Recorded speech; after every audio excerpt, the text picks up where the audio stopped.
Some things to think about with bag work and why you're doing them. If you're not doing amateur boxing or pro boxing, then we're gonna hold our hands differently.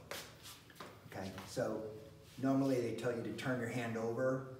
Okay, it's a bad idea on the street to turn your hand over. You can see from my hands, it's called a boxer's break. Okay, and that happens turning your hand over and catching somebody in the head, right? Breaking your hand. And I didn't learn from the first time. If you see the old guys, okay, you know, you see all the old bare knuckle guys, John L. Sullivan, Jack Johnson, you know, but they'd snap, but they'd turn their fist vertical because you have a lot more support when you hit hard things like this, if you're hitting to the head. Not a good idea with your hands, especially modern hands. Those guys grew up working with their hands, and their hands were a whole lot stronger and tougher than modern people unless you grew up working with your hands. Okay, ranch or farming, you've done a lot of work with your hands. Okay, another thing you want to think about if you're practicing punching is people now they expect all this to happen out here. The problem is somebody ducks down and you catch that, and that's where you get this break. So leave your hands, you can even practice first with a stick or something. Leave your hands vertical when you're punching, okay, to the head. Now you change it to the shape when you hit somebody in the body. When you do the head, understand that if they change this and you're not expecting your fist to be vertical until it hits here, and they duck their head down here and you hit like this, that's what you get, okay, breaks that. So think about that. Why am I hitting the bag? Okay, why am I hitting the bag? And a lot of people hit the bag just for exercise. I don't agree with that if you're going to actually want to do it for fighting, okay? The bag allows you to do lots of things. One of them is it gives you an opportunity to use your footwork, okay? You should be constantly moving when you're hitting the bag, whether you're punching it or not.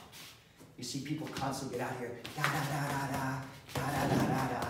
This all looks great, it's a lot of exercise, but you're not teaching yourself to move your head when you're punching, okay? You're not teaching yourself to constantly manage relationships. The other thing that tends to happen is people tend to hit too heavy a bag. I go in these gyms, I see these 80, 90, 100-pound bags, these big, long, and they're banging away, okay? You want the bag to move a lot. You want the bag to move, okay? And the problem when you hit too heavy a bag is you also don't tend to follow through because the bag's so heavy it stops you too much. So you tend to hit at things instead of following through things, okay? Watch some of the old guys. Like I was talking to you guys last night. You know, everybody's got their favorites. It doesn't matter who would win. But Joe Louis is my favorite heavyweight boxer, okay? And not that he would have beaten every heavyweight boxer that's ever been. Nobody knows that, but I doubt it. He was my size, and there's some really big guys out there now. But he was very correct with a whole lot of things and punches, you know. And you watch, it comes from the body, turning, keeping things tight. Okay, that's the kind of stuff you want to practice here. And you want the bag moving so you learn how to move your feet constantly, move your head, and move your body constantly. Follow the bag. Bring your back foot with you when you punch. So watch a lot of these guys, and especially a lot of MMA guys.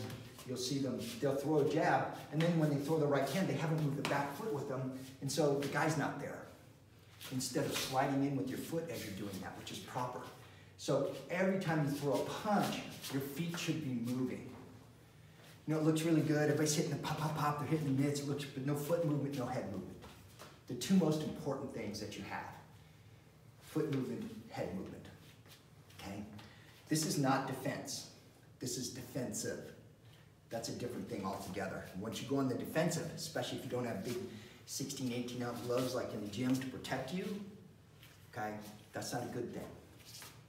Okay? And we don't train for that anyway in our sword art. And there's no reason to train for that with the other stuff that's taking place. Does that make sense? Mm-hmm. Okay, so for basic here, we're talking hand striking for now. Okay, you're going to place yourself, both your feet turn slightly to, if I'm right-handed, watching right-handed, to my right. If I'm left-handed, then to my left, and I go both ways. Okay.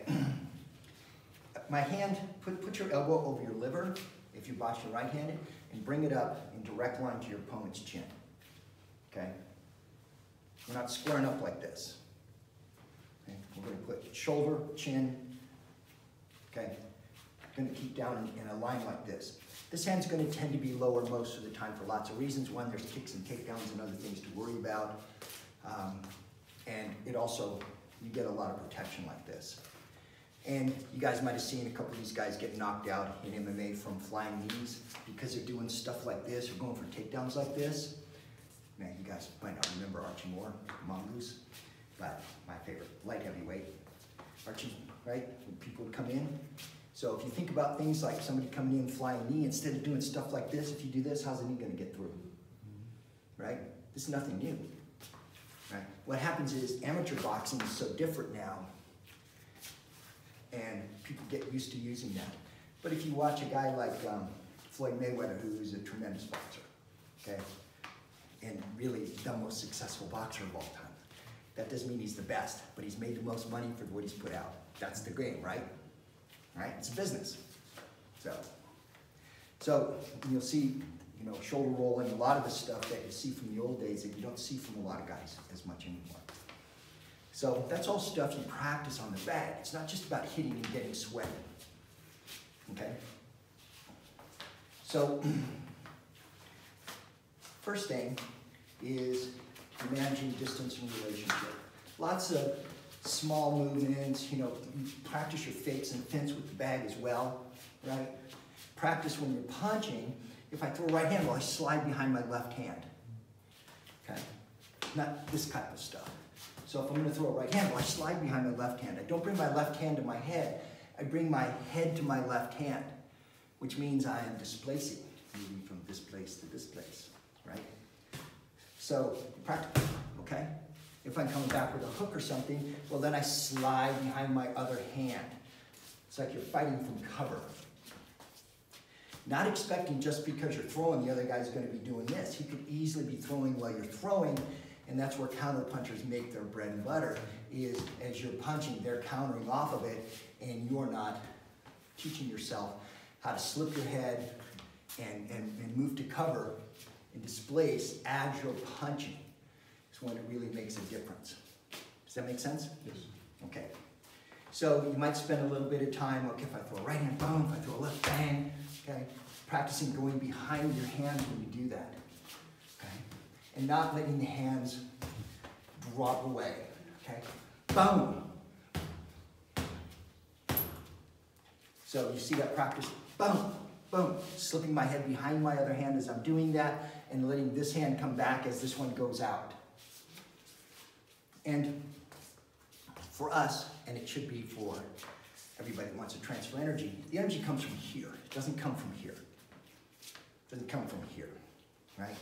It comes from the movement of your body. That's why Joe punch so hard. And I was telling you, I've seen this big guy, you know, 6'5" or 6'6", like an Anthony Joshua, you know, perfect body. You know, 6'5", 6'6", 245 pounds, ripped, muscles everywhere. And you watch him punch and you're going, he doesn't transfer energy well. Arm punch, he's not doing, you know, if Joe would have weighed that much, there'd probably been some dead guys in the ring, right? But they punch with their body, not with their arms and shoulders. You see these guys sticking arms and shoulders out instead of their body, okay? We were talking about the explosion part, okay? So we do this with our swords and stuff as well. If I'm punching, this moves, then that comes out, okay? And it's exploded out because you've got all this energy. Same thing we do with the sword. We're moving, the body turns and the sword has to explode from the body. It can't be these big, wide, looping. Does that make sense? Yes. So on the bag, you sit here, okay, turn.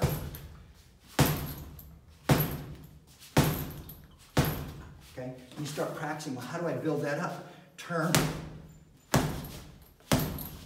Instead of pushing my muscles out. Not about your muscles. It's about kinetic energy.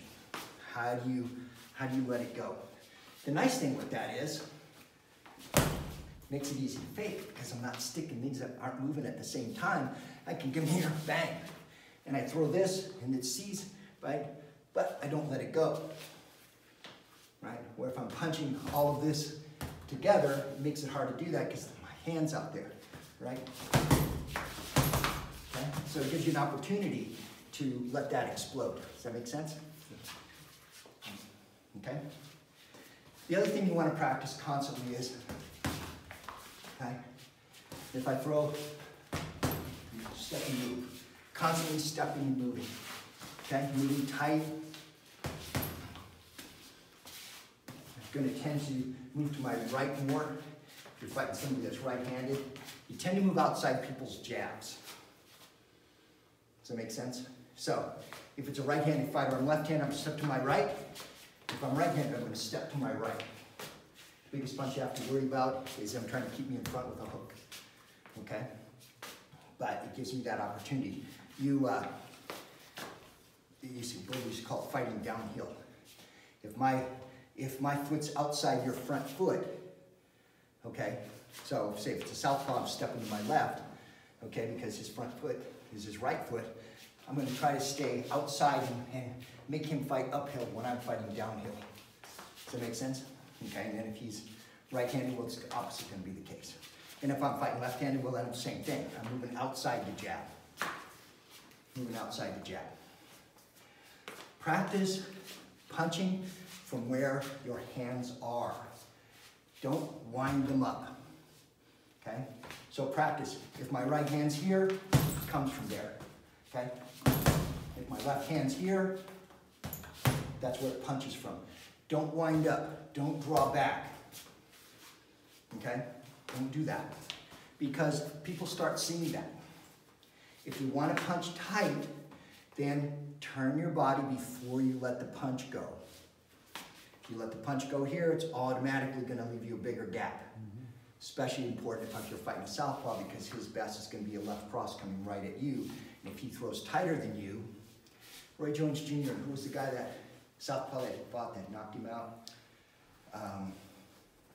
But Roy was throwing, and Roy was one of these guys who was so genetically gifted with speed, right, that he made people look ridiculous until age started catching up to him a little bit. He wasn't as technically sound as, say, one of my favorite modern boxers, Terrence Crawford, right?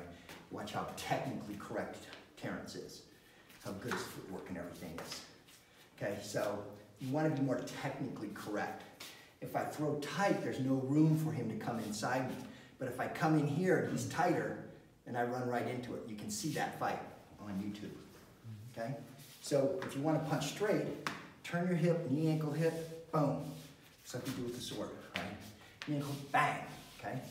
Straight down that line. And you want to learn how to generate energy like that rather than trying to generate energy by big, wider punches, which leave you really exposed. It doesn't mean you'll never come wide, okay? But it's easy to come wide. It's hard to stay tight. Does that make sense? So when you look at this, okay, as I pivot, that punch ends up coming very straight. And now all of this is lined up when it lands as well. So instead of using chest muscles and anterior delts and stuff for this, use your skeletal alignment to do that. Does that make sense? Yep. Okay. So blame Paul on that. Does that make sense? Okay. So a jab, which you should practice all the time, is the single most beneficial punch from that standpoint. Okay. I'm going to jab from where I am. Now, the nice thing about having it down here is not only block, but it's also sometimes guys, especially when they look in your eyes, we don't do that. Okay? The jab comes from down below. Guys, again, look at Mayweather and a few people, you can see that jab comes from down there. You know, it's hard to see sometimes. Okay? Harder to block sometimes. So, with the jab, for us, our back hip, we're going to reach like this. Okay? Bang. We're going to reach like this. It sets us up to turn this over for the right hand, but it makes a very straight jab where everything's lined up. And the body does the jabbing. It's not pushed out. Okay? Bang. So you see, slow motion, I release my body in, bang. I bring my back foot with me when I jab. Okay? I bring my back foot with me so that I can throw something else and I'm not caught reaching or flat-footed. Does that make sense? Okay. And you notice the jab here, if I'm jabbing at the face, it's vertical again. Okay. My jab's vertical. You can't see my hands are a little turned. These gloves make it hard to see, but I'm going to keep my hands again, not like this, but more like this. Okay. Bang, bang. I'm also punching from behind my shoulder, you know, behind my shoulder. You'll see again, in Mayweather's one, there's probably some other guys that you can see really well, but you'll see him back in and you'll see him shoulder roll and stuff a lot for protection, instead of doing things like this. So as a guy punching, you roll your shoulder and stuff and let that skid off.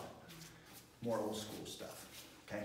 But there's a reason why he keeps himself in shape and he can still get in there at his age, right, which is pretty old for a boxer, and do really well. He's so fundamentally sound and so well schooled with that, okay? And here, you see there's not a lot. Now, people say, well, they can hook around. Yeah, but hooks take time, and they're easier to see, right? So if a hook comes here, instead of doing this, right, start learning to move your head to be safe, okay? Move the target. Don't try to keep the target solid and put stuff around it. Constantly learn to move your head, okay? Move your head, move your feet. And your feet are always moving, okay? Your feet are always moving. It doesn't have to be a lot of movement, they're always moving, right? They're always moving, and you want to not cross them. If you step right, move your right foot, then your left, move left, left foot, then right. If I'm moving forward without attacking my back foot, then my front foot. If I'm backing up, front foot, back foot. So you don't start leaving this. Now boxing, that gets caught, but it's way worse in a fight, kickboxing or MMA or something, because now you're leaving your front leg to be swept, kicked, or grabbed when you back away and leave. So you're kind of like halfway between somewhere and somewhere else, right? Instead of keeping yourself underneath, okay? Great picture on the internet. You can find Ray Robinson when he came back and fought Randy Turpin to take his title back. And you can see this left hook, and you see all his feet just, I mean, it's like this perfect, tight little hook where everything's together, not these big, wide, swinging things, right? Boom. So, feet underneath him. Remember the Rocky movie where they tied the shoestrings? Mm-hmm. Just get people to keep their feet together instead of getting way wide out here like this where you can't move properly. Okay, it's even more important if we're going to do this for something besides a sport with a referee and gloves and safety. Okay? Don't get yourself. Keep your feet underneath you and keep them moving. Does that make sense? So on the bag then for a jab, okay, move around a little bit. Another thing we really want to practice is double jabbing. So many guys are getting countered because they jab once and the guy starts timing it coming over the top of the right hand. Double jab them. Okay?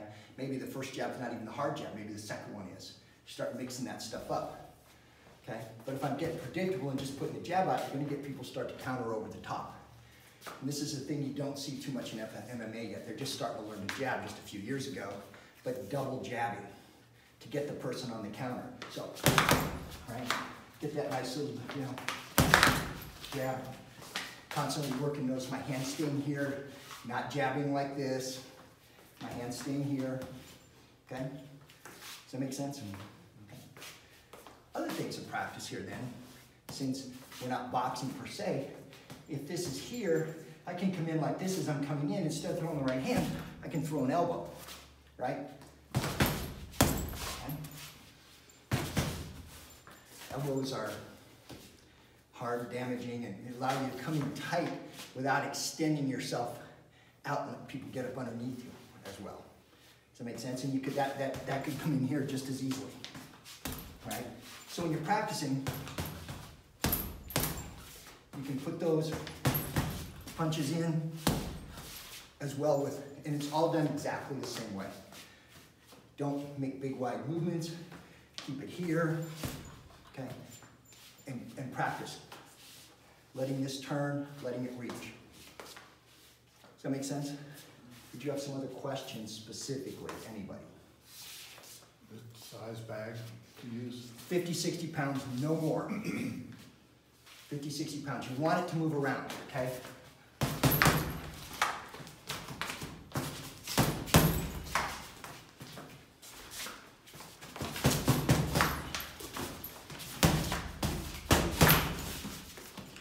You want treat it like an opponent.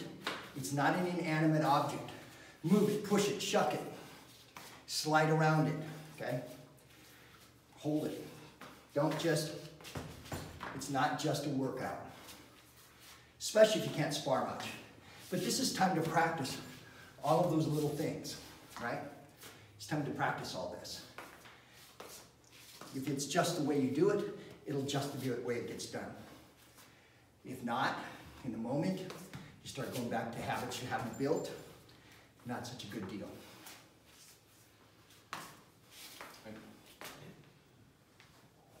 Thank you, sir.